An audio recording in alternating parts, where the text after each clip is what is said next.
Buenas tardes a todos, bienvenidos. Muchísimas gracias por acompañarnos en este nuevo martes en la Galería. Este martes forma parte de un ciclo de conferencias en las que contamos con la colaboración de la Fundación Tatiana.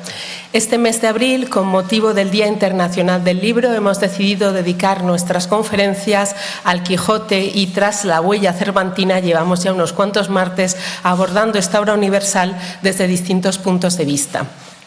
Hoy se suma a nuestros especialistas y a nuestras perspectivas Pepe Rey, a quien agradecemos haber aceptado nuestra invitación, que nos va a llevar por el mundo sonoro del Quijote, que es un mundo rico, lleno de sonidos, lleno de silencios y seguro muy evocador. Pepe Rey es un musicólogo de una dilatada trayectoria, ha sido el cofundador y director del Seminario de Estudios de Música Antigua y es autor de numerosas publicaciones relacionadas con el tema del Quijote.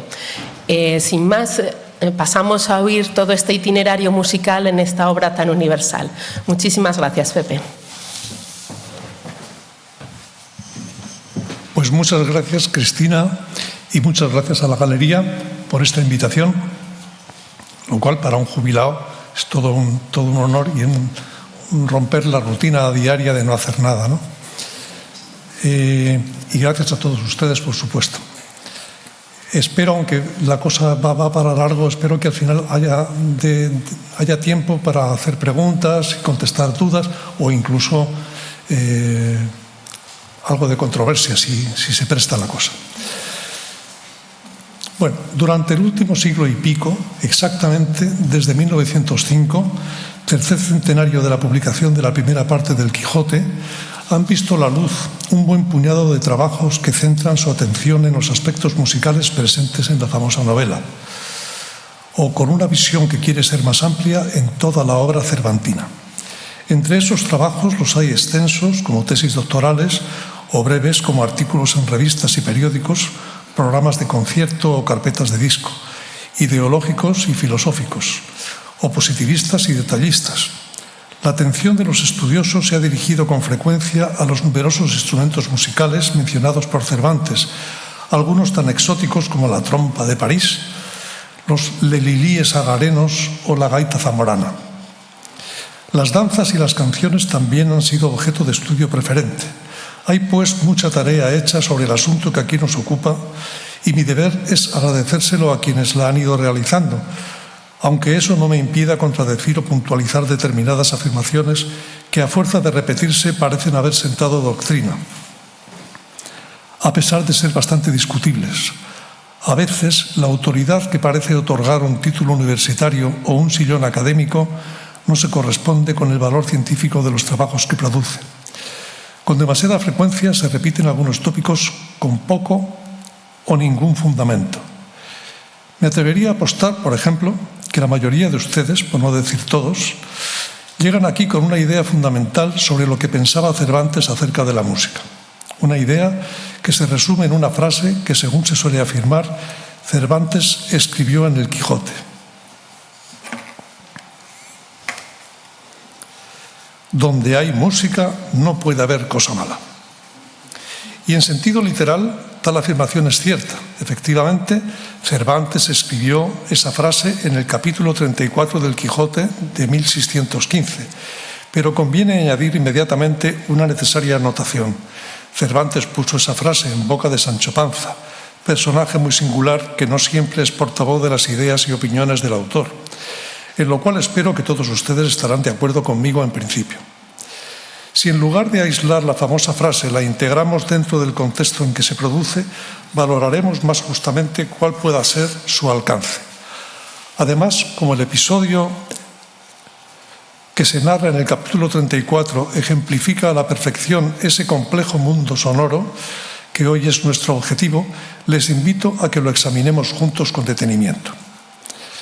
Ya al principio del capítulo, el narrador anota: pero de lo que más la duquesa se admiraba era de la simplicidad de Sancho fuese tanta. Era que la simplicidad de Sancho fuese tanta.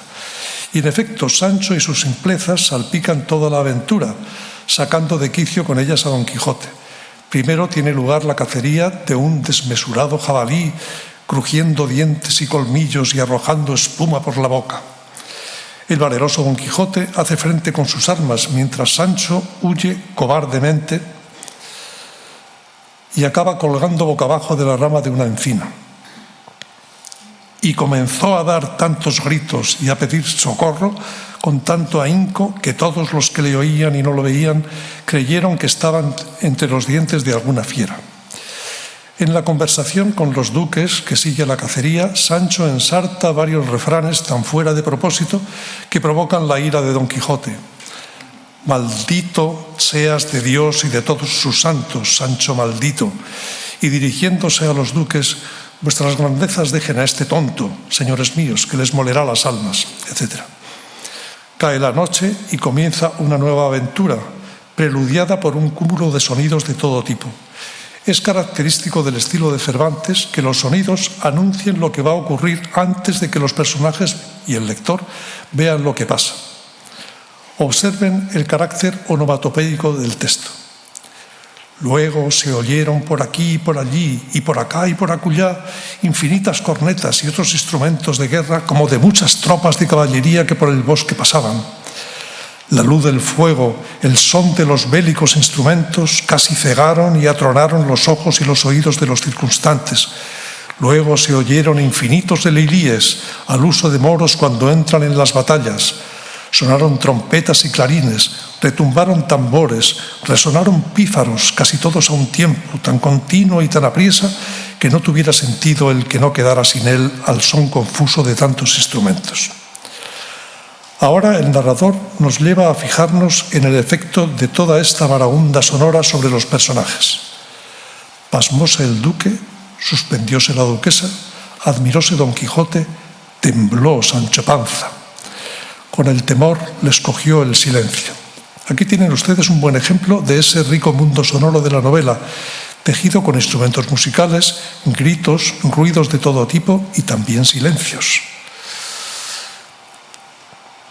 En medio del pasmo general, un postillón en traje de demonio les pasó por delante, tocando en vez de corneta un hueco y desmesurado cuerno que un ronco y espantoso son despedía.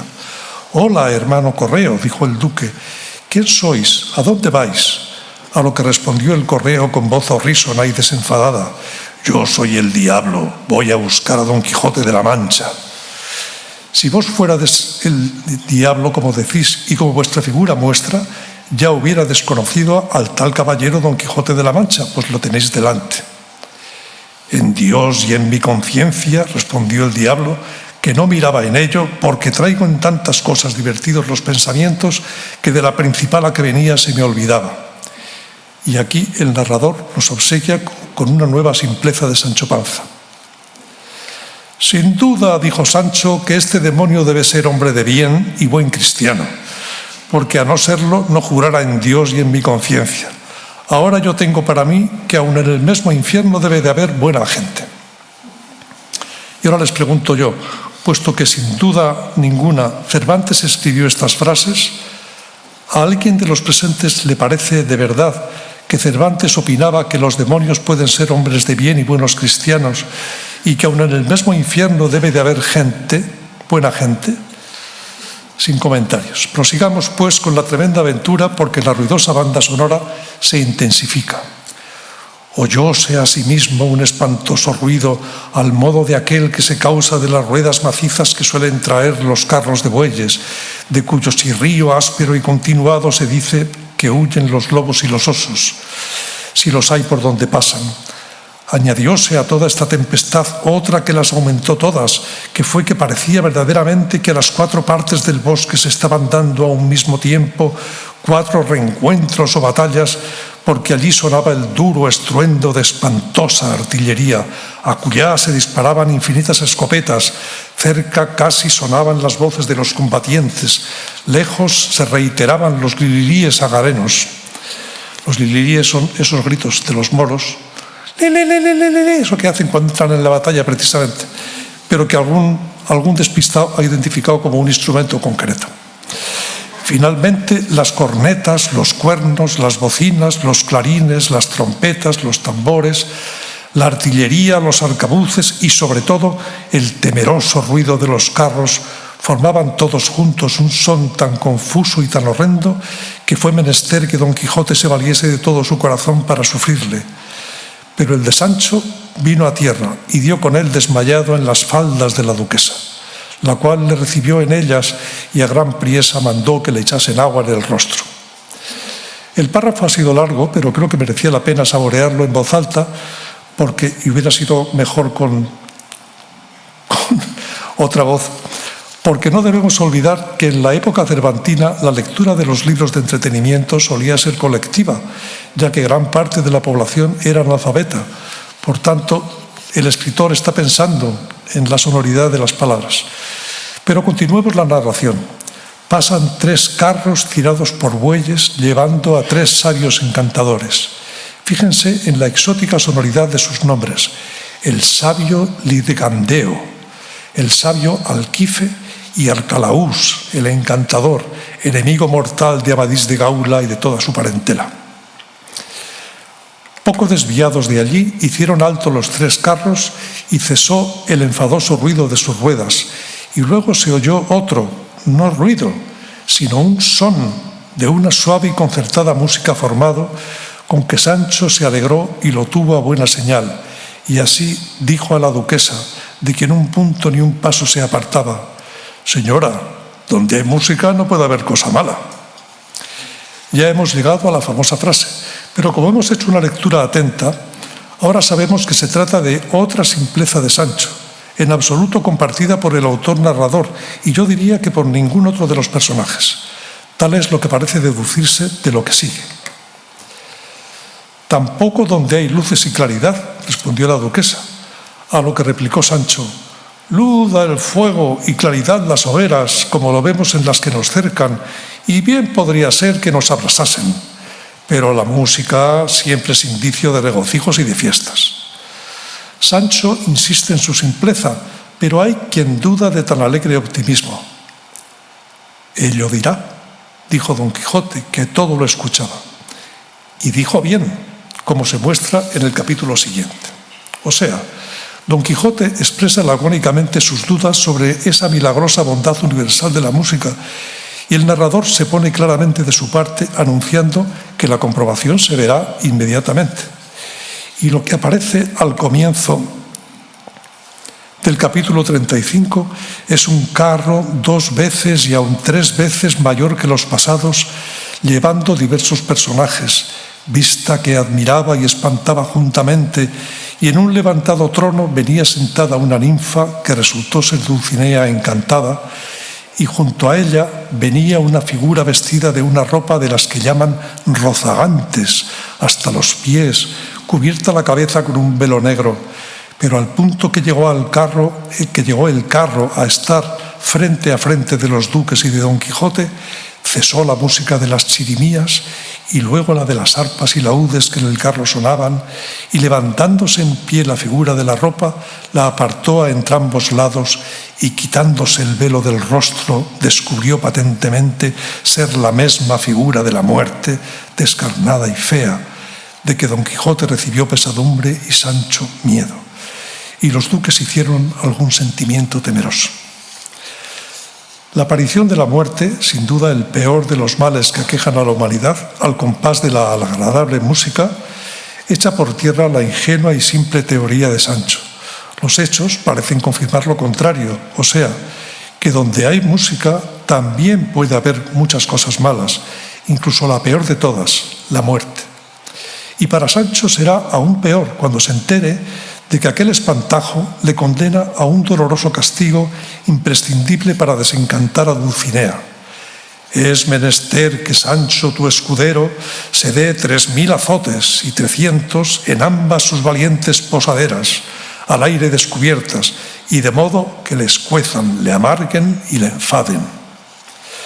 Es cierto que al final de esta dramática aventura, Sancho aceptará a regañadientes y con condiciones cumplir la dura penitencia, y entonces volvió a sonar la música de las chirimías y se volvieron a disparar infinitos arcabuces, y todos los circunstantes dieron muestras de haber recibido grandísimo contento. pero ello no anula la impresión negativa de la música que el lector ha experimentado al escucharla incluida en el cortejo de la muerte, y mucho menos mitiga la zozobra que le ha quedado a Sancho, al que ya le duelen las posaderas sin haber empezado a cumplir la penitencia. Por tanto, resulta absurdo deducir de este episodio que el narrador de la novela y sus personajes, portavoces del criterio autorial en último término, tienen una opinión muy favorable del arte musical, como se afirma en un trabajo académico, y cosas parecidas se pueden leer por doquier. Si ya es falsa la premisa de que los personajes son siempre portavoces del criterio autorial, en este caso también es definitivamente falsa la conclusión de que el narrador de la novela tiene una opinión muy favorable del arte musical. Una lectura atenta del texto no permite tales afirmaciones, pero es que además en las obras cervantinas hay otros momentos que ponen en entredicho esa bondad universal de la música. Veamos un ejemplo. Entre los capítulos 23 y 46 del Quijote de 1605 se desarrolla la historia de Cardenio y Luscinda, cuyas vidas se cruzan con las de Fernando y Dorotea. En el capítulo 24, esta última cuenta su historia y al hablar de su época de doncella dice: «Los ratos que del día me quedaban los entretenía en ejercicios que son a las doncellas tan lícitos como necesarios, como son los que ofrece la aguja y la almohadilla y la rueca muchas veces. Y si alguna, por recrear el ánimo, estos ejercicios dejaba, me acogía al entretenimiento de leer algún libro devoto o a tocar una arpa, porque la experiencia me mostraba que la música compone los ánimos descompuestos y alivia los trabajos que nacen del espíritu». Dos cosas me interesa subrayar. Una, la frase final, que otorga a la música el poder de componer los ánimos y aliviar los trabajos, lo cual refleja, es cierto, una opinión positiva de la música, pero mucho más modesta y de menor alcance que la bondad universal proclamada por Sancho. La música no anula y evita los males, aunque sí puede aliviarlos. Pero sobre todo quiero señalar que tocar el arpa entra dentro de los ejercicios que son a las doncellas tan lícitos como necesarios. Solo menciona el arpa, ningún otro instrumento musical. En el capítulo 44 del Quijote de 1615 hace su aparición Altisidora, una desenvuelta doncella criada de los duques que muestra un fingido enamoramiento del caballero cantándole el burlesco romance «Oh tú que estás en tu lecho», acompañándose con una arpa. Otra doncella con arpa. ¿Coincidencia casual? No lo parece.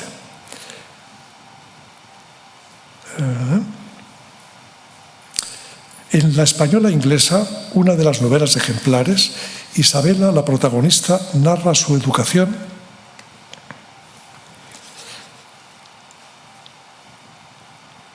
en su casa adoptiva de Londres y, al igual que Dorotea, después de haberle enseñado todas las cosas de labor que puede y debe saber una doncella bien nacida, la enseñaron a leer y escribir más que medianamente.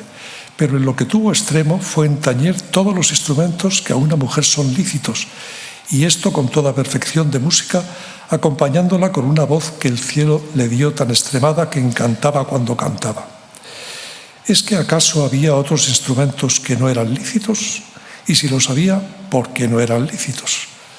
Cervantes no lo explica en ningún momento, pero está claro que en su cabeza existía algo parecido a un código legal al respecto. Hay instrumentos musicales que una doncella bien nacida no debe tocar. ¿Por qué? Encontramos una posible respuesta por vía indirecta en un dato negativo, pero contundente. El instrumento musical más mencionado por Cervantes en sus escritos es la guitarra, citada en más de medio centenar de ocasiones, pero, y este es el dato negativo, nunca en manos femeninas, siempre la tocan hombres.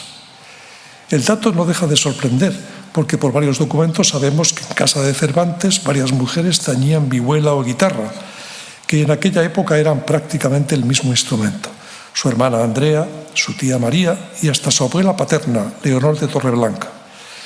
Pero ocurría que desde bastante tiempo antes la guitarra había adquirido mala fama en manos femeninas, porque era el instrumento utilizado habitualmente por las mujeres de mala vida. Les pongo una imagen muy ilustrativa. Es un grabado que muestra a San Juan de Dios intentando convertir a varias mujeres públicas.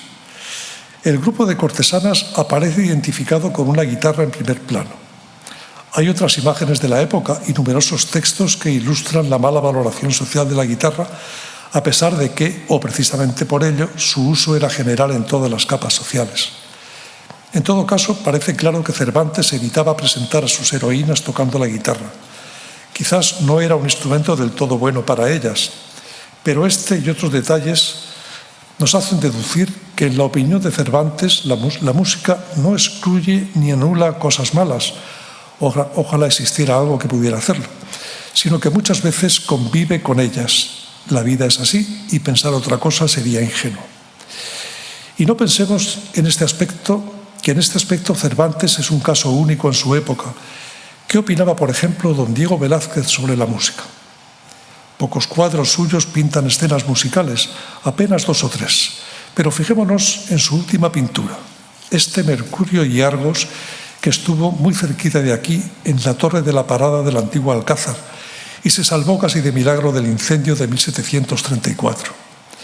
Representa el momento en que Mercurio ha conseguido cerrar los 100 ojos del vigilante Argos, que está adormilado, por medio de la música de su flauta de varios tubos. La flauta la ven, si ven a Mercurio con el gorro, con las alas, debajo se ve una flauta, y ahora veremos cómo puede llamarse esa flauta de cañas.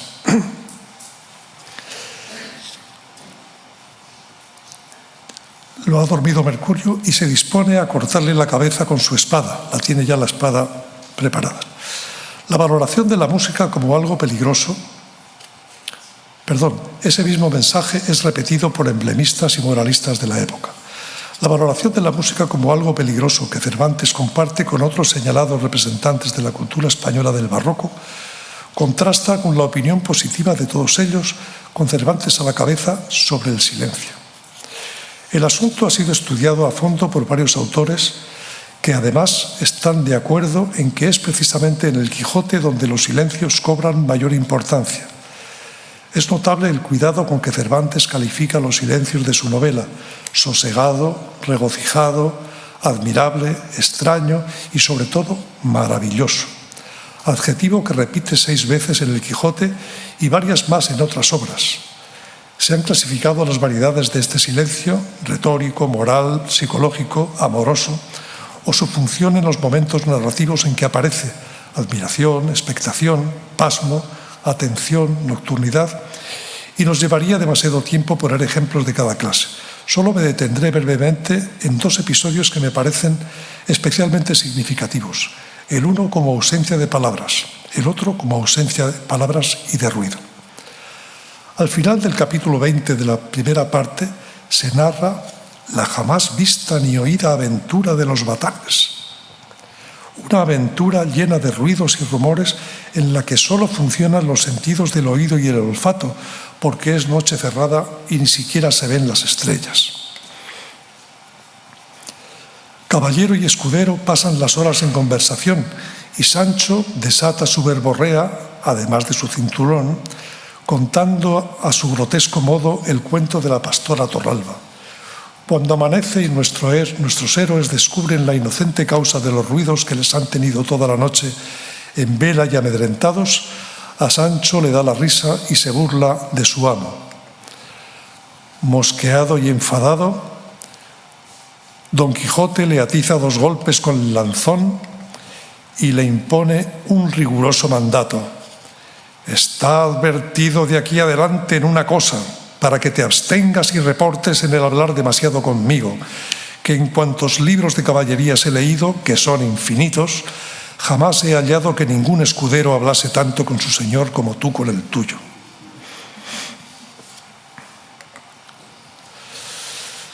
Irónicamente, un refrán muy conocido, que Sancho citará más adelante, dice: al buen callar llaman Sancho.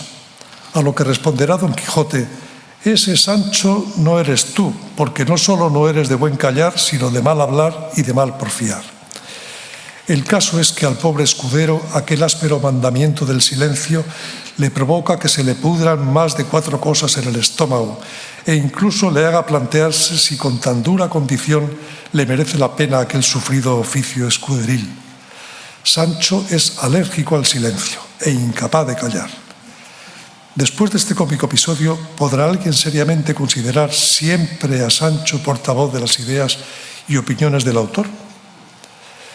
El otro momento que me interesa resaltar está en el capítulo 18 de la segunda parte y ha sido comentado abundantemente desde que lo hiciera Azorín hace ya más de un siglo.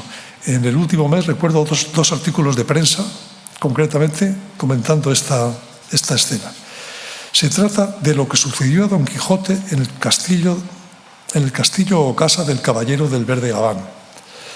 Don Diego de Miranda, que así se llama el personaje, es un hidalgo como Don Quijote, pero a diferencia de este, es labrador y rico, según afirma el texto. Acompañado por su mujer y su hijo poeta, acogen en su casa a Don Quijote, con muestras de mucho amor y cortesía, y aun dándose cuentas de su locura, lo tratan con gran respeto. La conversación entre Don Quijote y el hijo, Lorenzo, gira en torno a la glosa, un género poético y también musical con larga tradición y en plena vigencia en aquella época, aunque son muy pocos los músicos que han tomado nota de las interesantes observaciones de ambos. Lo que en este momento nos interesa es la impresión que de aquella casa se llevó Don Quijote. Fuéronse a comer y la comida fue limpia, abundante y sabrosa. Pero de lo que más se contentó Don Quijote fue del maravilloso silencio que en toda la casa había, que semejaba un monasterio de cartujos. Creo que en esta valoración de lo que más se contentó Don Quijote, Cervantes sube un punto en su estima por el silencio, no solo como ausencia de palabra, sino también de ruidos. El silencio es en sí mismo un placer y es lo que mayor contento proporciona a quien puede vivir en él.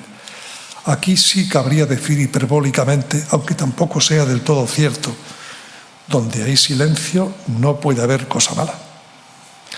Además de la música y el silencio, hay también otros elementos sonoros activos en el Quijote, sobre todo si tenemos en cuenta, como ya he dicho, que en la época se leía en voz alta. Están, por ejemplo, los cantos de los pájaros y los sonidos de los animales.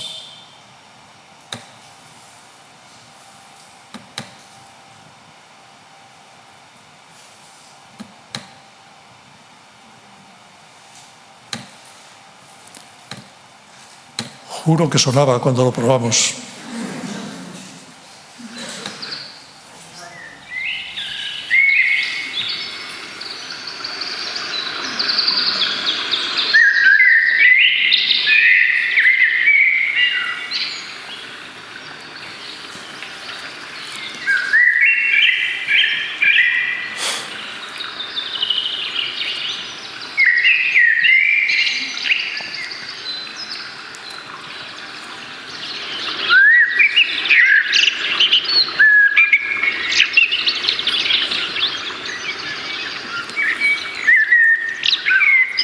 En aquella época, los cantos de los pájaros, en esta época también hay todavía gente, como mi amigo Luis, que lo considera música de verdad. Pero en aquella época los cantos de los pájaros eran música, incluso no solo los de los pájaros, los de los grillos. Un marinero en la expedición de Cabeza de Vaca cuenta que metió un grillo en el barco para que le acompañase durante la travesía. Pero el grillo, al no oler tierra ni nada, no cantó en todo el tiempo. Y de pronto una noche empezó a cantar el grillo y entonces se despertaron todos y era que estaban a punto de darse de bruces con unos arrecifes. Entonces se despertaron y gracias al grillo se salvaron de dar al traste con la nave. Felipe II llevaba dos mulas cargadas con jaulas de pájaros, siempre, pero cuando era niño, a todas partes donde iba. Les leeré unos versos de la canción desesperada que deja escrita el pastor Crisóstomo antes de poner fin a su vida. En ellos el poeta se recrea precisamente en la descripción de los sonidos producidos por los animales. Lee el poema el pastor Vivaldo rodeado del maravilloso silencio de los circunstantes. el rugir del león, del lobo fiero el temeroso aullido, el silbo horrendo de escamosa serpiente, el espantable baladro de algún monstruo, el agorero graznar de la corneja, el estruendo del viento contrastado en mar instable, del ya vencido toro el implacable bramido y de la viuda tortolilla el sensible arrullar, el triste canto del envidiado búho con el llanto de toda la infernal negra cuadrilla, salgan con la doliente ánima fuera mezclados en un sol, de tal manera que se confundan los sentidos todos, pues la pena cruel que en mí se halla para cantalla pide nuevos modos. Perdón. Bueno, me lo han oído. Uno de los problemas, no el único desde luego, que han afectado al quijotismo musical ha sido una óptica excesivamente miope y detallista. La necesidad de aclarar o explicar términos dificultosos para el lector actual ha conducido a los estudiosos a utilizar la lupa o el microscopio olvidándose de lo que había alrededor. Como ocurre en tantas ocasiones, los árboles no dejan ver el bosque. Por eso, antes de entrar en ciertos detalles musicales, les transmitiré con la mayor brevedad posible los consejos de algunos de los buenos lectores que ha tenido el Quijote. Por ejemplo, don José Ortega y Gasset, en su obra primeriza de 1914, Meditaciones del Quijote, comienza definiendo con astucia ese bosque como aquello que los árboles no nos dejan ver, sino solo imaginar. Lo que del bosque se halla ante nosotros de una manera inmediata es solo pretexto para que lo demás se halle oculto y distante. Conviene, pues, que haciendo un esfuerzo distraigamos la vista de Don Quijote y vertiéndola sobre el resto de su obra, ganemos en su vasta superficie una noción más amplia y clara del estilo cervantino. Y en un ensayo de madurez sobre Velázquez sugiere algo más oportuno en este momento, que en lugar de ver la pintura, tenemos que retroceder a ver al pintor pintando, en nuestro caso, al escritor escribiendo. En esa misma dirección, Margit Frank, una profesora mexicana a punto de cumplir los 99 años, anima a una lectura activa. Al elaborar el Quijote, parecería que Cervantes se imaginaba un lector muy atento, que quisiera escudriñar sus andurriales secretos y gozar con los 1000 malabarismos que a él se le iban ocurriendo. A cada paso pone a prueba a ese lector, como preguntándole: ¿te has fijado en cómo aquí se contradice lo dicho antes? ¿Has notado cómo aquí tergiverso las cosas? ¿Has observado esta nueva travesura que acabo de cometer? ¿Te das cuenta de que te he estado tomando el pelo? Por su parte, Francisco Márquez Villanueva, un sevillano que tuvo que exiliarse en los Estados Unidos, reflexionaba así sobre el lector de Cervantes. Cervantes es siempre un amigo. Cervantes mira a hacer un crítico de todos y cada uno de sus lectores. El buen lector de Cervantes sabe que entre aquellas páginas late siempre algo que está allí esperándole a él y nada más que a él, y que su búsqueda y hallazgo son magna recompensa a una despierta atención en simpatía. Finalmente mencionaré a Agustín Redondo, aunque en Francia, que es donde reside, con ya 90 años, es profesor de la Sorbona, le conocen como Augustin Redondo. Publicó hace tiempo una recopilación de estudios suyos con el significativo título Otra manera de leer el Quijote, historia, tradiciones culturales y literatura. Esa otra manera de leer implica, entre otras cosas, tener en cuenta la cultura cómica del carnaval, en la que la vida se pone patas arriba, y entender el texto desde su contexto cultural, que no es el nuestro. Y no hay que olvidarse del uso de la parodia y también de la ironía, esa manera de humor consistente en decir las verdades al revés y con gracia, como en verso dijo el propio Cervantes en el viaje del Parnaso, que entonces la mentira satisface cuando verdad parece, y está escrita con gracia, que al discreto y simple aplace. Como todos ustedes saben bien, el Quijote es en realidad 3 novelas en una. 3 novelas muy diferentes en estructura y contenido, y además Cervantes no se molestó demasiado en disimular las costuras. La primera novela, que comprende los 8 primeros capítulos, guarda semejanzas con las novelas ejemplares y probablemente circuló manuscrita. incluye la descripción del personaje, su particular desvarío y su desdichada primera salida, de la que vuelve a casa maltrecho a lomos del pollino de un piadoso vecino suyo que lo recoge tirado en el camino sin poderse mover y recitando romances. Esta primera novela corta, como es sabido, debe mucho a los romances, que son un género poético musical. Según algunos críticos, incluso el famoso comienzo en Un lugar de la Mancha es un verso del romance del amante apaleado. En estos primeros capítulos se citan varios romances y algunos se recita, pero ninguno se canta. Después, a lo largo de la obra, se mencionarán otros muchos cuyas músicas conocemos por otras fuentes, pero solo en contadas ocasiones se especifica que el romance se canta. Por ejemplo, al entrar en el Toboso, la segunda parte, capítulo 9, buscando los palacios de la señora Dulcinea, vieron que venía a pasar por donde estaban uno con 2 mulas, que por el ruido que hacía el arado que arrastraba por el suelo, juzgaron que debía de ser labrador. Venía el labrador cantando aquel romance que dicen: mala la hubistes, franceses, en esa de Roncesvalles. Mala la hubistes, franceses, la caza de Roncesvalles. Don Carlos perdió la honra, murieron los 12 pares, cautivaron a Guarino, almirante de las mares. Los 7 reyes de moros fueron en su cautivare, 7 veces echan suertes, ¿cuál de ellos lo ha de llevar? Todas 7 le cupieron, a Marlotes el infante, mas lo preciaba Marlotes, que había con su ciudad. Dícele de esta manera, y empezóle de Solo es una excepción que confirma la regla. En el capítulo 13 de la primera parte se menciona aquel tan sabido romance y tan decantado en nuestra España de nunca fuera caballero de damas tan bien servido, pero decantado no equivale a cantado, sino a ponderado, alabado.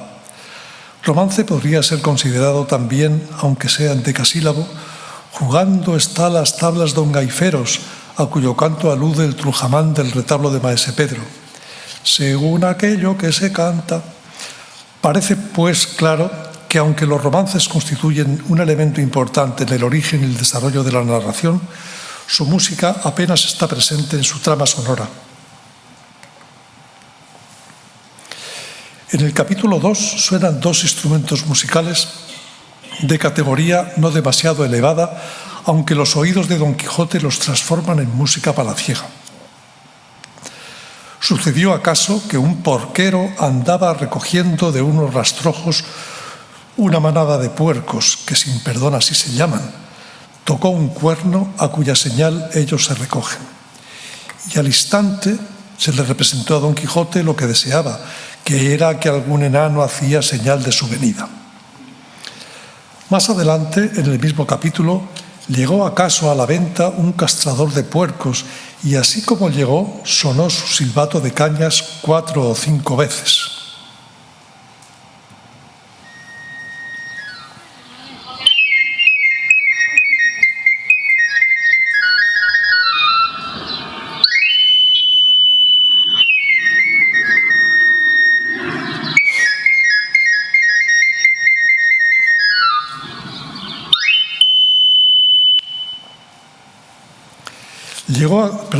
Con lo cual se acabó de confirmar Don Quijote que estaba en algún famoso castillo y que le servían con música.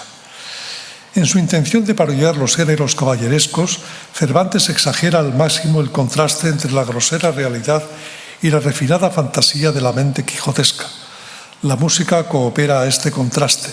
Podría haber sonado la bucólica flautilla de un pastor de ovejas, nada más habitual y normal en los campos de la Mancha, pero Cervantes prefirió el áspero cuerno del pastor de una piara de malolientes cerdos. Así el contraste es mayor. Por otra parte, Agustín Redondo ha señalado con perspicacia el carácter erótico que envuelve estas escenas de la venta, parodia asimismo del erotismo de muchas novelas de caballerías. Las infantas y damas novelescas son aquí, en contraste, mozas del partido. Los instrumentos también colaboran simbólicamente a ese erotismo. El cuerno tiene varios significados sexuales. Además, Cervantes se topó en este punto con un problema: cómo llamar al pequeño instrumento con que anunciaban su presencia los castradores de puercos. El problema no era solo suyo, sino general de la lengua castellana, y en bastante medida sigue siéndolo. ¿Cómo llaman ustedes al instrumento con que hasta hace muy poco tiempo se anunciaban los afiladores de cuchillos, tijeras y otros utensilios cortantes herederos de aquellos antiguos castrapuercas? Ahora lo hacen, la furgoneta tiene una grabación y suena pero el instrumento que suena es el mismo. Pero esta solución, no. A finales del siglo XIX, don Francisco Asenjo Barbieri, en un discurso de la Real Academia de San Fernando, pretendió acabar con el problema y, tras sopesar las varias posibilidades, propuso la solución cervantina: silbato de cañas. Pero esta solución no funcionó, como tampoco lo había hecho en tiempos de Cervantes, y actualmente se suele llamar a este instrumento flauta de pan, traduciendo el inglés panpipe, que alude al mito clásico como siringa, otro nombre que también se emplea a veces.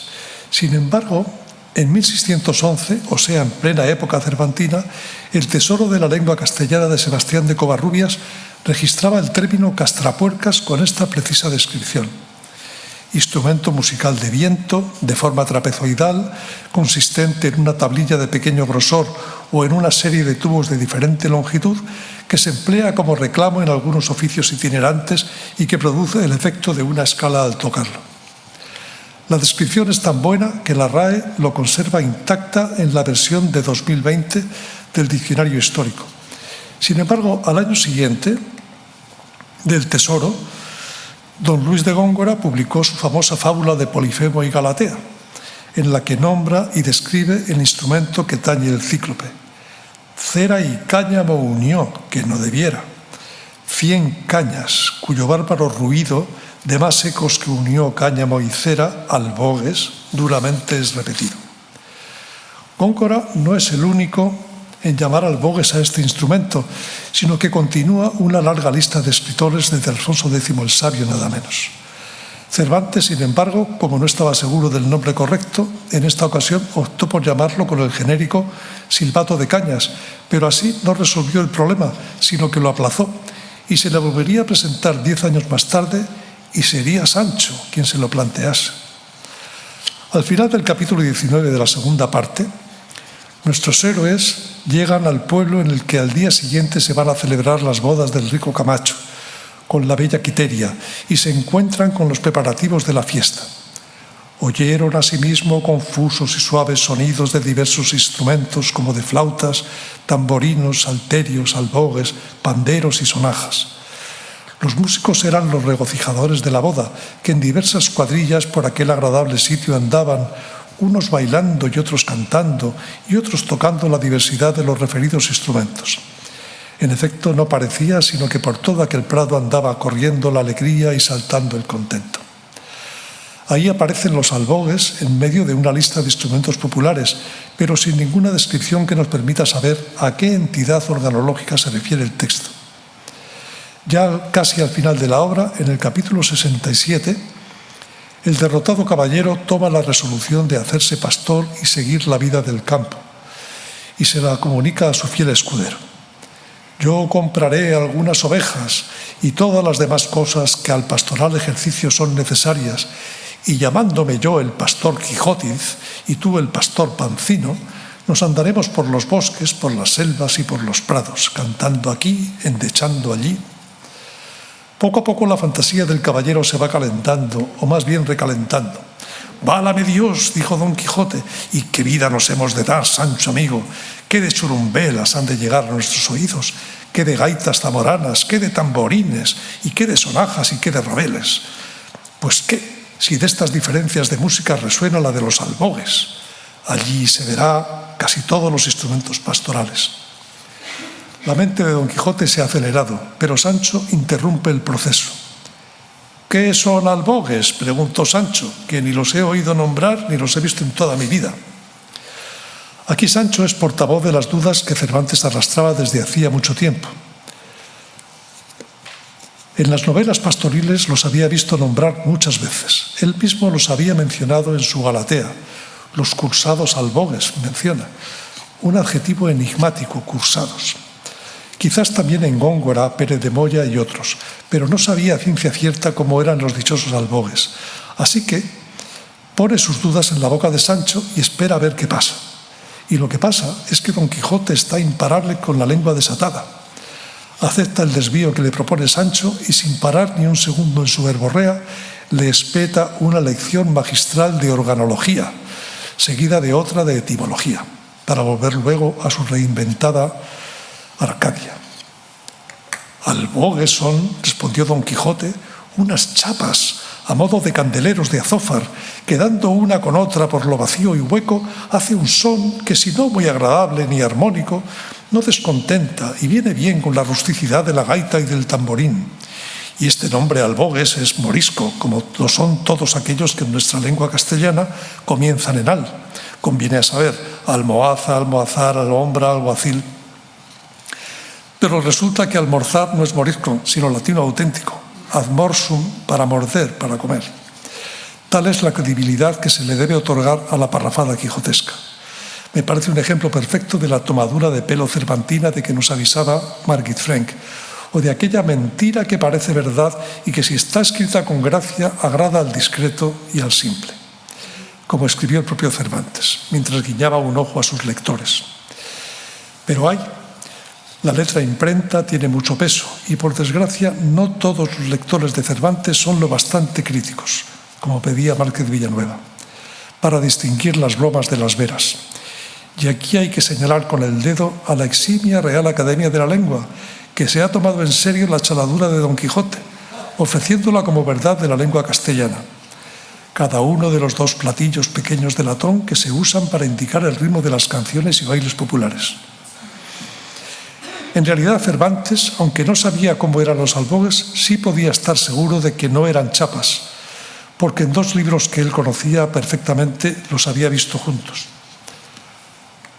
Una ninfa tañía un laúd, otra un arpa, otras con los albogues y chapas hacían en el aire delicadas mudanzas, dice Gaspar Gil Polo en La Diana enamorada. No faltaba quien tañese chapas, albogues, bandurrias y chirumbelas y otros instrumentos más placenteros que músicos, de Luis Gálvez de Montalvo, que era gran amigo de Cervantes. Pero Cervantes dejó que esa misma proximidad que excluye la identidad entre albogues y chapas produjera en la recalentada mente de Don Quijote la fusión de ambos en una extraña invención. La historia del tránsito de los albogues por la literatura española da para un trabajo extenso. Más credibilidad como instrumento pastoril real merece el rabel, mencionado en un par de ocasiones en la primera parte, tañido por los cabreros Antonio y Anselmo. Para que con más veras pueda vuesa merced decir, señor caballero andante, que le agasajamos con pronta y buena voluntad, queremos darle solaz y contento con hacer que cante un compañero nuestro que no tardará mucho en estar aquí, el cual es un zagal muy entendido y muy enamorado, y que sobre todo sabe leer y escribir, y es músico de un rabel que no hay más que desear. Apenas había el cabrero acabado de decir esto, cuando llegó a sus oídos el son del rabel, y de allí a poco llegó el que le tañía, que era un mozo de hasta 20 años, de muy buena gracia. De esa manera, Antonio, bien podrás hacernos placer de cantar un poco, porque vea este señor huésped que también por los montes y selvas hay quien sepa de música. La verdad es que no me atrevería a dar demasiada credibilidad a este comentario del cabrero, porque en el coloquio de los perros, el perro Berganza, bastante ácido y descreído en sus comentarios, había negado casi por completo la existencia de una auténtica música pastoril, acusando de falsedad todo lo que se decía en las novelas de pastores. Consideraba, dice Berganza, que no debía de ser verdad lo que había oído contar de la vida de los pastores, a lo menos de aquellos que la dama de mi amo leía en unos libros, diciendo que se les pasaba toda la vida cantando y tañendo con gaitas, zampoñas, rabeles y chirumbelas y con otros instrumentos extraordinarios, porque si los míos cantaban, no eran canciones acordadas y bien compuestas, sino un cata el lobo doba Juanica y otras cosas semejantes, y esto no al son de chirumbelas, rabeles o gaitas, sino el que hacía el dar un callado con otro o el de algunas tejuelas puestas entre los dedos, y no con voces delicadas, sonoras y admirables, sino con voces roncas que solas o juntas parecía no que cantaban, sino que gritaban o que gruñían. Una muestra más de cómo en el Quijote y en los escritos de Cervantes podemos encontrar opiniones contrarias en personajes distintos. Volvamos a nuestros cabreros. Hémosle dicho tus buenas cualidades y deseamos que las muestres y nos saques verdaderos, y así te ruego por tu vida que te sientes y cantes el romance de tus amores, que te compuso el beneficiado tu tío, que en el pueblo ha parecido muy bien. Beneficiado es el cura. Vean ustedes cómo la música popular a veces es el cura que la compone. Y sin hacerse más de rogar, se sentó en el tronco de una desmochada encina y templando su rabel, de allí a poco, con muy buena gracia, comenzó a cantar diciendo de esta manera: yo sé, Olaya, que me adoras, puesto que no me lo has dicho, ni aun con los ojos siquiera. Bueno, el romance en cuartetas octosilábicas que canta Antonio podría cantarse perfectamente con la melodía de estas coplillas de un rabilero anónimo que recogió García Matos en su antología. Fíjense en la métrica de los versos.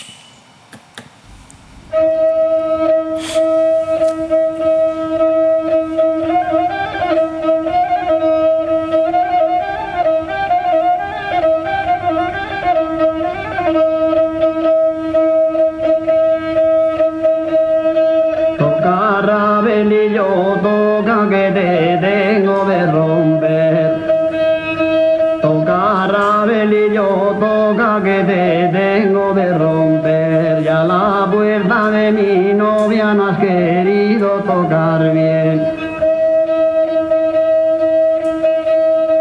Tu padre y tu madre dice que no le dejo dormir, dentro de la casa tienen la que no me deja a mí. Qué buena estaba la leche y también las natas. Qué buena estaba la leche y también las natas. Que San Antonio te guarde por muchos años las vacas.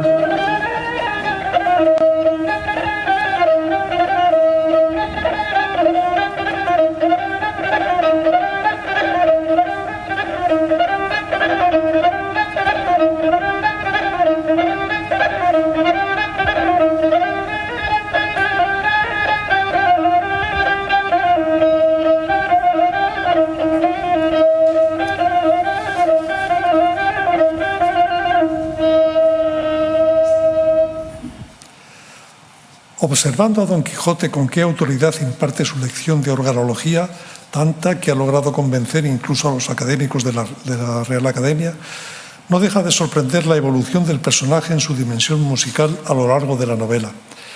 En el retrato del capítulo primero, un hidalgo de los de lanza en astillero, etc., el autor no pinta ningún rasgo que pudiera relacionarse con la música. Al lector, que ya conoce toda la obra, no le habría extrañado que al mencionar los ratos que el hidalgo estaba ocioso, que eran los más del año, además de la obsesiva lectura de libros de caballerías, el autor hubiera añadido algo así como: algunas veces tomaba en sus manos una vihuela y tras recorrer sus trastes y afinarla lo mejor que sabía, escupía y remondábase el pecho y luego con una voz ronquilla aunque entonada cantaba romances viejos y estancias del Ariosto e incluso algún madrigalete de su invención. Pero no escribió nada parecido. Por alguna razón, la música no entraba en el currículum que Cervantes había preparado para su ingenioso caballero, y cuando se manifieste su obsesión por los romances, Don Quijote los recitará, pero no los canturreará en ningún momento. Es al principio de su incursión en Sierra Morena cuando se insinúa algo en este sentido. Sancho pone en duda que su señor entienda de trovas, a lo que Don Quijote, muy ofendido, contesta: y más de lo que tú piensas, porque quiero que sepas, Sancho, que todos los más caballeros andantes de la edad pasada eran grandes trovadores y grandes músicos, que estas dos habilidades, o gracias, por mejor decir, son anexas a los enamorados andantes. Y ciertamente, desde Amadís de Gaula, el modelo principal para Don Quijote, muchos caballeros andantes habían hecho gala de componer trovas, cantar y tañer instrumentos. Mucho antes incluso ya era famosa la farpa de Don Tristán de Leonís, que da los puntos doblados, según dijo el arcipreste de Hita. Pero en toda la primera parte de 1605 estas habilidades o gracias no se manifiestan. Casi al final de la segunda parte, capítulo 62, al hilo de una conversación mantenida en la imprenta que visita en Barcelona, Don Quijote afirma: yo sé algún tanto de toscano y me precio de cantar algunas estancias del Ariosto. Se refiere, naturalmente, al famoso poema de Ludovico Ariosto, Orlando Furioso, que desde su primera edición había servido de base a numerosas obras musicales. En Italia era normal que los cantores populares, por ejemplo los gondoleros venecianos, improvisasen cantos sobre sus versos. Quizás Cervantes conociera estas prácticas durante sus andanzas por Italia, aunque también en España los versos del Ariosto tuvieron amplia difusión.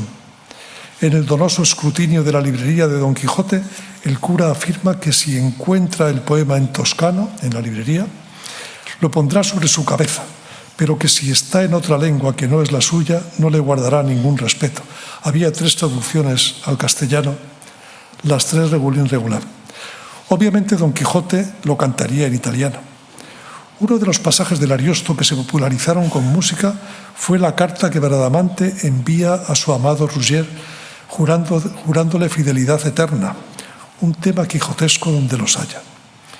Precisamente se publicó una versión para voz masculina, tesitura de tenor, con vihuela acompañante en las silvas sirenas de Enrique de Valderrábano, 1547, que parece hecha a medida para nuestro caballero.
Esa inquebrantable fidelidad a su amada, unida al irresistible atractivo que nuestro héroe posee para las damas, darán lugar a la última aventura que traeré a colación esta tarde, en la que Don Quijote se muestra por fin como poeta, compositor, cantor y tañedor, y a semejanza de Orfeo, atraerá hacia sí a algunos animales.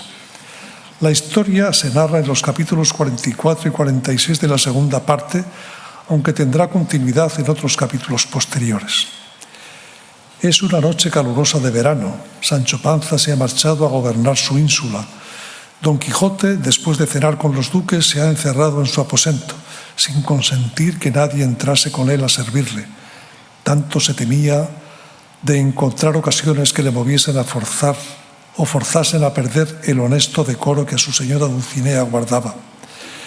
Entreabre la ventana para que entre el fresco de la noche, pero lo que le llega es una conversación entre dos criadas.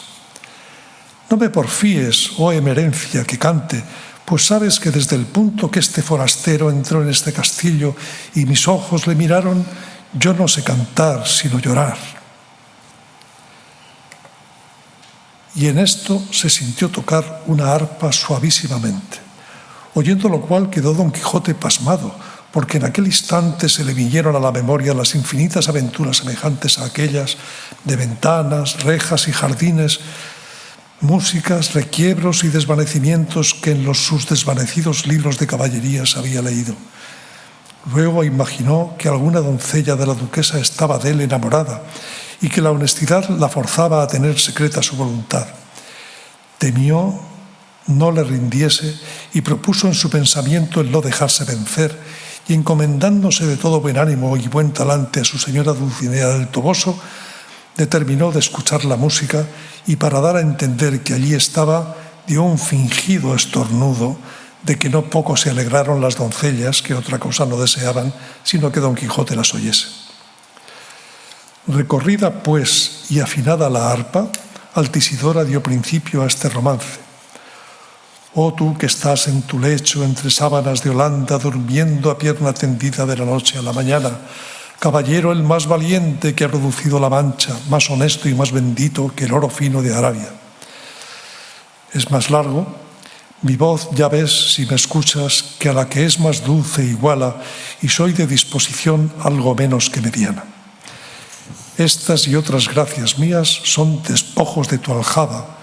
De esta casa soy doncella y Altisidora me llaman. Aquí dio fin el canto de la malferida Altisidora y comenzó el asombro del requerido Don Quijote, el cual, dando un gran suspiro, dijo entre sí: «¿Qué tengo de ser tan desdichado andante, que no ha de haber doncella que me mire que de mí no se amore?» Y con esto cerró de golpe la ventana y, despechado y pesaroso, como si le hubiera acontecido alguna gran desgracia, se acostó en su lecho. Al día siguiente, dispuesto a solucionar el problema como debe hacerlo un caballero, Don Quijote habla con emerencia. «Haga vuesa merced, señora, que se me ponga un laúd esta noche en mi aposento, que yo consolaré lo mejor que pudiere a esta lastimada doncella». Altisidora da su aprobación. Menester será que se le ponga el laúd, que sin duda Don Quijote quiere darnos música y no será mala siendo suya. Fueron luego a dar cuenta a la duquesa de lo que pasaba y del laúd que pedía Don Quijote, y ella, alegre sobremodo, concertó con el duque y con sus doncellas de hacerle una burla que fuese más risueña que dañosa. ¿Por qué pide Don Quijote un laúd?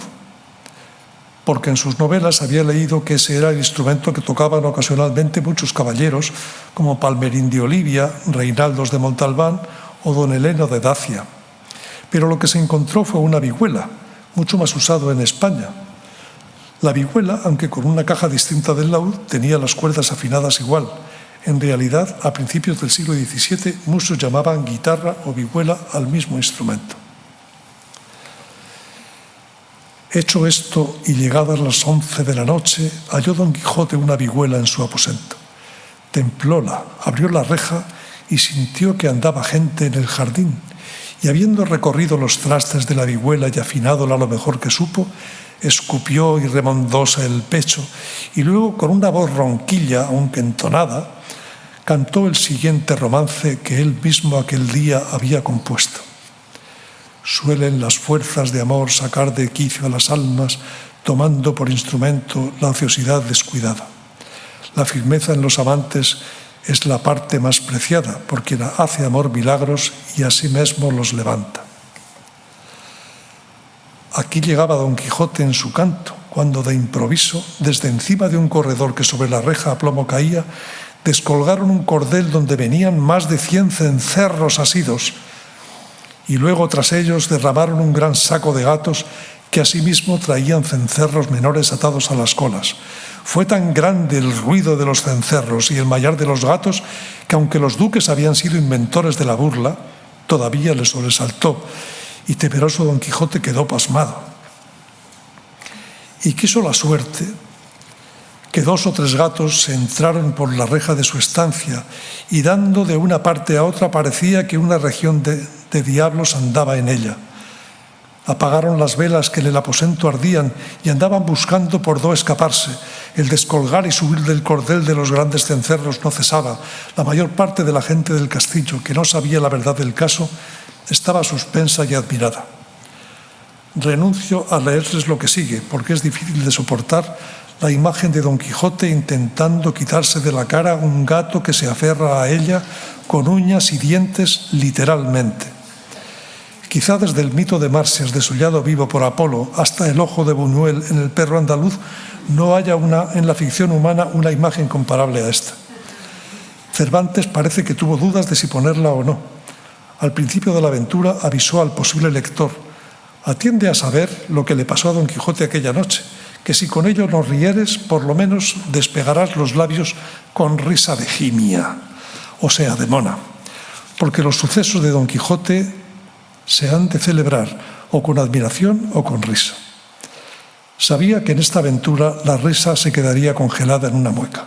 Incluso a los duques les dio mala conciencia que su broma hubiera acabado tan mal, aunque para crueldades casi es peor el refinamiento de Altisidora, echando sal en las heridas psicológicas del pobre caballero. Quedó Don Quijote acribado el rostro y no muy sanas las narices. Hicieron traer aceite de aparicio y la misma Altisidora, con sus blanquísimas manos, le puso unas vendas por todo lo herido y al ponérselas con voz baja le dijo: «Todas estas malandanzas te suceden, empedernido caballero, por el pecado de tu dureza y pertinacia. Y prega a Dios que se le olvide a Sancho tu escudero el azotarse, porque nunca salga de su encanto esta tan amada tuya Dulcinea, ni tú lo goces, ni llegues a tálamo con ella, a lo menos viviendo yo, que te adoro». A todo esto no respondió Don Quijote otra palabra, sino fue dar un profundo suspiro y luego se tendió en su lecho, agradeciendo a los duques la merced, porque había conocido la buena intención con que habían venido a socorrerle. Los duques le dejaron sosegar y se fueron pesarosos del mal suceso de la burla, que no creyeron que tan pesada y costosa le saliera a Don Quijote aquella aventura, que le costó 5 días de encerramiento y de cama. Como muchos autores han comentado, se trata de una aventura de corte totalmente carnavalesco. La costumbre popular de las cencerradas, desterrada ya a lo que parece de los rituales folclóricos, se destinaba a los matrimonios de edad desigual, sobre todo entre un viejo y una joven. Las organizaban los mozos como protesta porque alguien de la generación precedente les pisaba un terreno del que ellos se consideraban dueños. Hay relatos de mediados del pasado siglo que testimonian cencerradas con final trágico. Dentro de la línea argumental de esta conferencia, esta última aventura es una comprobación más de que donde hay música puede haber muchas cosas malas. Por eso se me ocurren 2 conclusiones. Con 2 bastan. Conviene ir desterrando el tópico de que Cervantes opina que donde hay música no puede haber cosa mala. Y 2, por el contrario, Cervantes pensaba que el silencio es lo que más contento puede darnos. No tengo más que decir, salvo que ustedes quieran preguntar algo. Muchas gracias.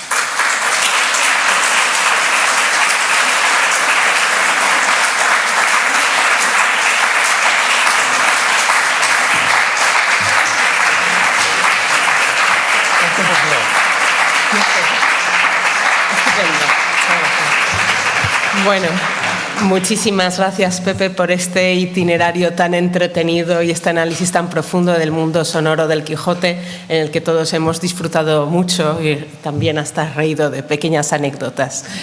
Y salvo que nuestro auditorio se apunte a lo del silencio es maravilloso, confío en que alguien se anime a hacernos alguna pregunta. en algún sitio. Bueno, pregunta O comentario. Contradicción. ¿Alguien rompe el hielo? Muy bien, muchas gracias. ¿Habría una explicación, digamos, sociocultural o de historia de las mentalidades para que un hombre ilustrado, como de alguna manera era Cervantes, tuviese este desprecio por la música? No es desprecio. No sé bueno, creo que esta resistencia. No, la coloca un poco en su sitio. Es decir, frente a Sancho, que dice la tontería de que donde hay música todo es maravilloso, todo es estupendo, pues Cervantes pensaba que la música tenía sus problemas. Él era un excombatiente, lo decía el otro día, en una entrevista a Francisco Rico. Es la mentalidad de un excombatiente. Ha estado en la guerra, ha visto sonar los instrumentos militares allí, mezclados con la pólvora, con la sangre y con la destrucción.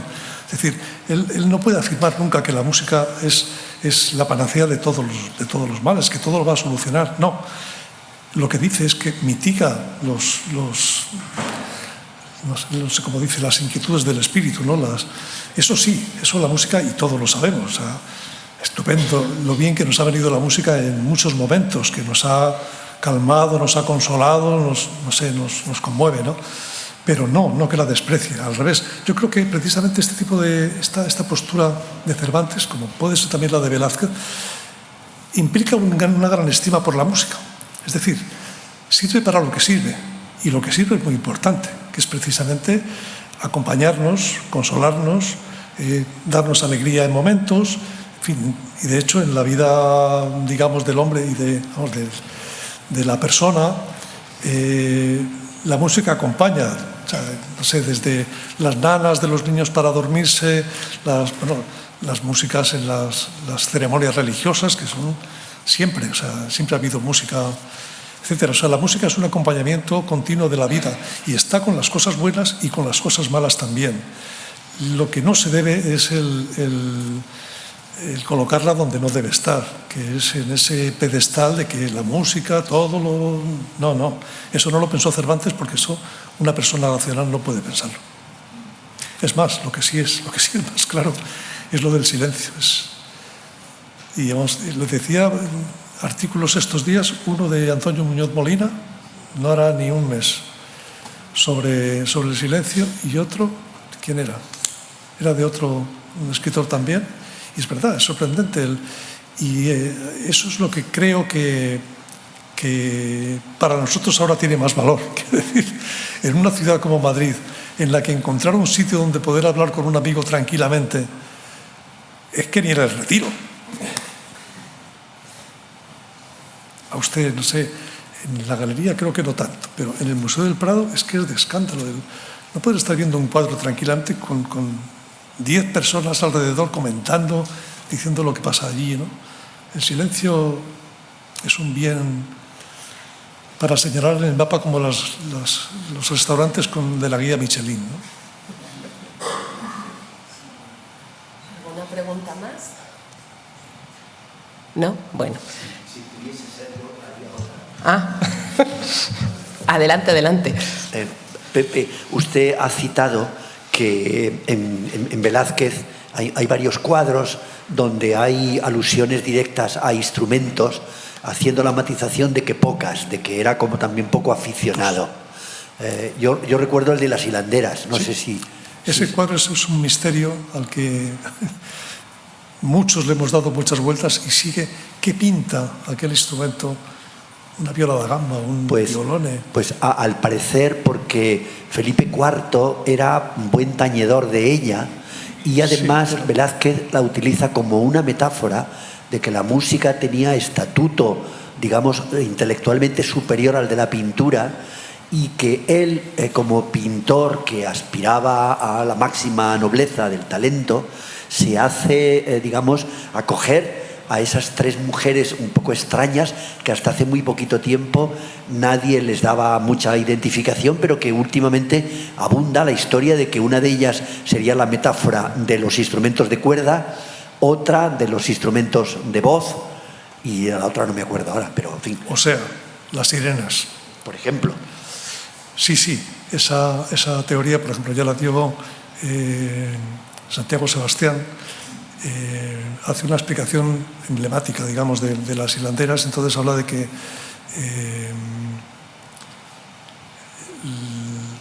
¿cómo es? Es un consejo dado a la realeza, al rey, de que no se debe dejar arrastrar por el canto de las sirenas, que son las que están allí. Pero yo no lo veo tan claro el asunto. Más es un instrumento, incluso no está muy definido tampoco. A veces podría pensarse que hasta es una percha para colgar allí un traje, no sé.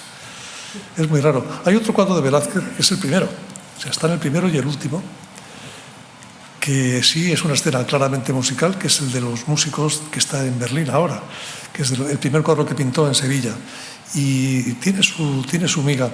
Se ve un niño que está con una guitarra, e incluso hay una bebida allí, otro que toca el violín y otro que está tocando otra guitarra y cantando. Y entonces es una escena, un bodegón, una escena de taberna sevillana. En principio, una escena de alegría, de placeres, está el vino, y hay una mesa que tiene algo de comida y tal. Y bueno, parece una escena costumbrista, como la vieja friendo huevos o el aguador de Sevilla. Pero hay un detalle que realmente extraño. Hay un tajo de madera redondo encima de la mesa. Y en el tajo clavado un cuchillo de punta. Y está clavado no así, ni está puesto así, sino clavado así, inclinado. En realidad es un reloj de sol. Y el reloj, con toda la simbología que tiene en la pintura barroca y demás, es el símbolo del tiempo.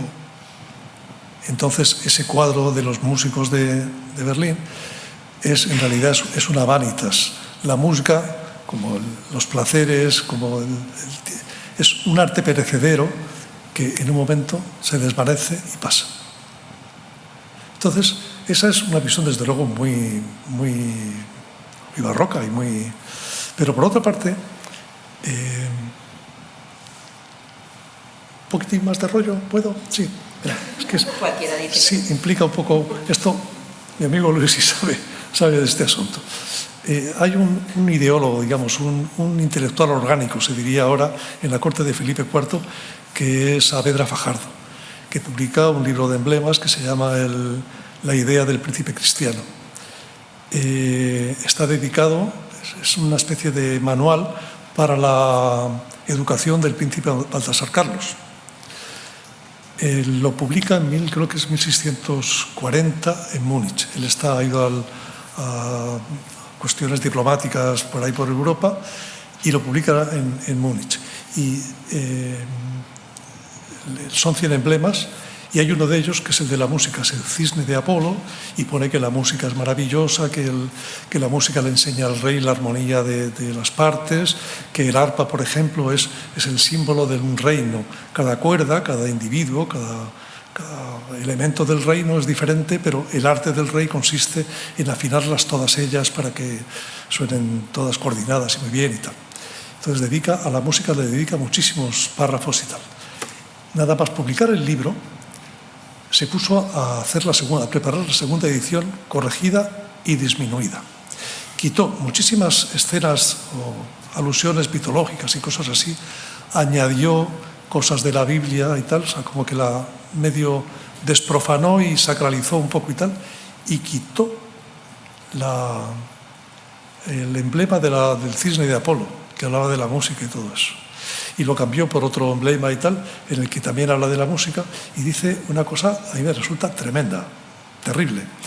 Dice, porque la música es un arte, en fin, eso, que aplace, que gusta, que tal. Dice, pero es peligroso que el rey la utilice. Solo la puede utilizar o la debe utilizar el rey con dos condiciones. Que lo haga a escondidas, que no lo vean ni los criados, y poco tiempo. Y dice, la frase es tremenda, dice, porque causa vergüenza que la mano que empuña el cetro empuñe también el plectro. Es un dicho clásico, ¿no? Entonces, ¿qué pasó y publicó la segunda edición en Milán, 2 años más tarde? ¿Qué pasó cuando sacó Saavedra Fajardo? Eso lo dice la profesora López Poza, una catedrática ya jubilada de La Coruña, que hizo la edición de los emblemas de Saavedra en cátedra. Y dice, ¿qué pasó entre medias desde que él publica aquello y tal? Y se pone rápidamente a cambiarlo para cambiar aquello y concretamente lo de la música. Dice, tuvo que haber alguien con mucho poder en la corte de Felipe IV que le tirase de las orejas y le dijera, oye, cuidadito, que el rey precisamente... Porque, por ejemplo, la monja esta de Ágreda que se escribía con Felipe IV, pues decía que los males del reino en gran parte venían por la vida disoluta de Felipe IV, que se pasaba el día en el teatro, que se lió con la Calderona, etcétera, etcétera. Entonces, la música es un arte, es muy bello, es atrayente y tal, peligroso, porque nos conduce siempre a la lujuria, eso siempre. La música y la lujuria en todos los moralistas es un clásico, ¿no? Porque a la juventud, pues eso, las Luis Vives, las doncellas, pues sí, que tengan algo de música, bueno, que estudien algo de órgano, pues si se van a meter monjas, les puede servir para el convento. Pero de lo demás, no. Es decir, la música es un arte siempre peligroso, está en el filo de la cosa. Pero, en fin, es un tema muy bonito y entonces el papel de la viola da gamba en las hilanderas está todavía por explicar bien, yo creo.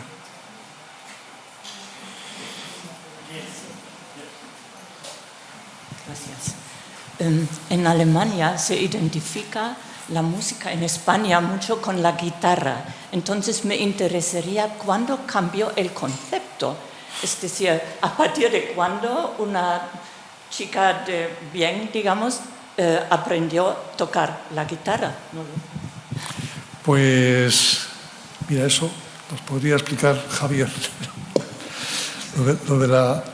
Hay un poema, aquel que se publicó en Rosetta, ¿cómo se llamaba? De un escritor, el poema de la guitarra, que el poeta le dice a su novia, dice, tú toca la guitarra, no toques el piano, ¿no? El piano es para los hombres y la guitarra para las mujeres. Y es verdad, en el siglo XIX es así. Por ejemplo, en el flamenco, las guitarristas eran mujeres. O sea, los guitarristas hombres importantes han aparecido después en el flamenco, muy tardíamente. Pero, ¿ves? La mujer que toca la guitarra en los tablaos y tal, no es precisamente la mujer de mejor fama, ¿no? Viene de muy antiguo.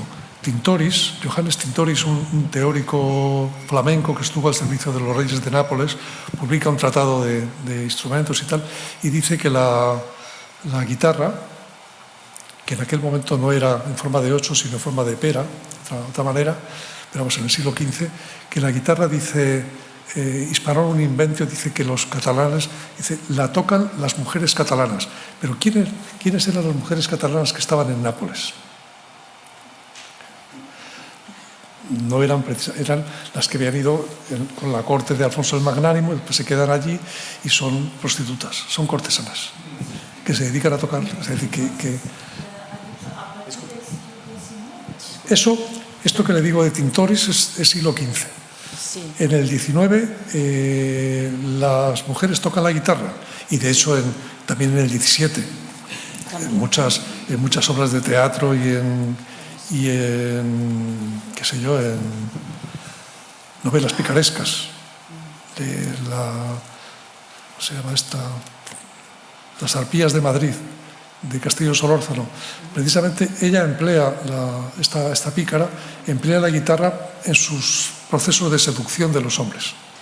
Es decir, y es una cosa habitual en las casas de, ¿cómo se llama? Casas de mancebías. Tocaban la guitarra. Los conquistadores, por ejemplo, en América, tenían allí sexo todo el que querían. De hecho, el mestizaje que se produjo, tremendo, precisamente porque hubo mezcla de razas, ¿no? Pero se iban a las casas de mancebía para hablar con las mujeres que había allí de las costumbres del pueblo. Las que se iban a América, en general, no eran trabajadoras, se iban acompañando a los navegantes y a los conquistadores en los barcos y tocaban la guitarra, algunas de ellas, sí, y se iban allí porque les cantaban canciones del pueblo, etcétera, ¿no? Es decir, sí, la guitarra y las mujeres ha sido una relación conflictiva porque en ciertos ambientes era lo apropiado, pero en otros, precisamente por eso, era excluido totalmente.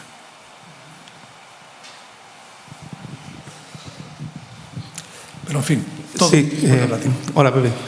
Mira, quería preguntarte si tienes alguna opinión formada sobre este episodio de Don Quijote con la vihuela, que a mí me ha parecido tan inverosímil casi como la imagen de Spielmann tocando la balada número 1 de Chopin después de años de desnutrición y de no poder tocar el piano nunca. Me refiero las habilidades de Don Quijote como músico y menos como compositor. Yo creo que, por lo menos yo no conozco ninguna referencia en el libro. Entonces, ¿tú crees que lo utiliza también como un elemento casi cinematográfico, como hace Polanski en su película? Cervantes hace lo que le da la gana. Eso está claro. Y al principio no le interesa que Don Quijote toque la vihuela ni nada, y cuando le interesa, pues le pone tocando la vihuela. O sea, eso está claro. Bueno, yo creo que es un enriquecimiento de la persona que es progresivo. Igual que Sancho Panza lo va construyendo. Al principio no sabe ni qué lenguaje ponerle a Sancho Panza. Incluso hay no sé si en los primeros capítulos, pues a partir del 9, que es donde aparece, que Sancho Panza suelta una especie de sermón moral. Y entonces el problema de base es que como hay un narrador, pero hay un traductor, hay un escritor, lo de las voces del Quijote, ¿no? No se sabe quién lo dice, pero bueno, el narrador dice, y esto el traductor le pareció que en realidad que esto no podía haberlo dicho Sancho Panza, porque esto parece un sermón de tal, y lo pone, pero Cervantes lo ha dejado puesto, no lo ha quitado.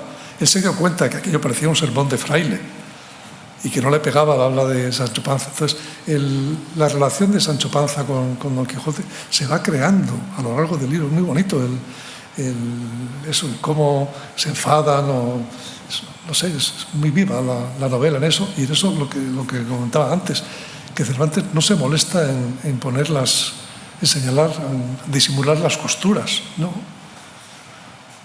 Te lo pone y te crea más un galimatías de autores y tal para enredarte en la red, ¿no? No lo sé, el carácter cinematográfico de la escena, desde luego, es tremenda. La escena esta de el concierto de Don Quijote que acaba en Fuencerrada, ¿no? Muchísimas gracias, Pepe. Muchísimas gracias a todos. Antes de despedirnos, dos pequeños y rápidos recordatorios. El primero de ellos es animarles a rellenar la encuesta que les hemos dejado con el programa de mano. Y el segundo es recordarles que los martes de mayo seguimos con los martes en la galería, esta vez con motivo de la celebración del Día de los Museos, el 18 de mayo. Hablaremos del papel de los museos en la sociedad actual y empezaremos el martes 7 hablando con una mesa redonda, y el tema será los museos como elemento de cohesión social. Les agradeceremos también que nos acompañen y les deseamos muchísimas cosas buenas y acompañadas de música muy buena también. Venga. Y de silencio. De silencio, ¿no?